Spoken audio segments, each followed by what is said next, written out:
Chapter number 3 आज हमारी exercise है 3.2। चैप्टर का नेम है वेरिएशन। उसका हम फर्स्ट क्वेश्चन करने जा रहे हैं।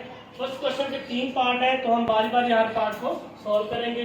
तो फर्स्ट ऑफ ऑल सवाल में वो पूछ रहे हैं if y varies directly as x and y is equal to 8 when x is equal to 2, तो फाइंड करना है। पहले क्वेश्चन में वो पूछ रहे हैं y in terms of x। इस सवाल को सॉल्व करने से पहले सबसे पहले हमारे पास जो गिवन डाटा है हम वो राइट करेंगे, उसके बाद हम k की वैल्यू फाइंड करेंगे, उसके बाद बाकी सवाल जो है वो इजी हो जाएंगे हमारे लिए सॉल्व करने, क्योंकि k की जो हम पहली दफा वैल्यू निकालेंगे वो इसके 3 पार्ट में वही यूज होगी। तो सबसे पहले चलते हैं हम k की वैल्यू फाइंड करते हैं। k की वैल्यू कैसे फाइंड करनी है? गिवन डाटा है कि y varies directly as x, y x के डायरेक्टली है, तो हमें पता है कि हम y को डायरेक्टली क्वेश्चन में इस तरह लिखते हैं, y डायरेक्टली प्रोपोर्शनल है x के साथ। जब प्रोपोर्शन का साइन खत्म करते हैं तो इक्वल लगाते हैं और साथ में कोई कांस्टेंट लेते हैं, तो y is equal to kx। इसको हमने इक्वेशन नंबर 1 राइट कर देना है।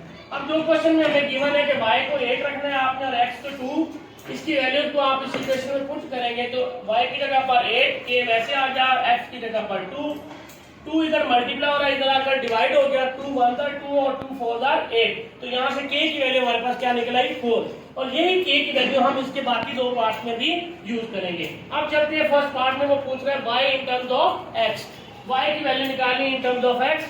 तो जैसे हमारे पास गिवन है y प्रोपोर्शन है x के साथ, प्रोपोर्शन का साइन खत्म किया तो y is equal to kx। हमने वैल्यू फाइंड करनी है y in terms of x, तो सिर्फ हमने y की in terms of x value निकाली, तो k हमारे पास वैल्यूज हमारे पास आई हैं, वही हम k की वैल्यू यहाँ पर पुट कर देंगे। तो पुटिंग वैल्यू ऑफ k, तो y is equal to k की जगह पर 4 और x, यही आपके पास पहले पार्ट का रिक्वायर्ड आंसर है। पार्ट 2 है, उसमें हमने फाइंड करना है y then x is equal to 5। अब हमारे पास दो वैल्यूज हैं, एक तो हमारे पास x की वैल्यू है और एक हम k की वैल्यू पीछे निकाल चुके हैं। तो y डायरेक्टली प्रोपोर्शन है x के साथ, तो y का प्रोपोर्शन खत्म किया इज इक्वल टू kx। तो k की वैल्यू हम 4 निकाली थी हमने, x हमें गिवन है, x इज इक्वल टू 5, इधर पुट करेंगे y is equal to k की जगह पर 4 और x की जगह पर 5, 4 को 5 से मल्टीप्लाई किया क्या आ गया y इज इक्वल टू 20।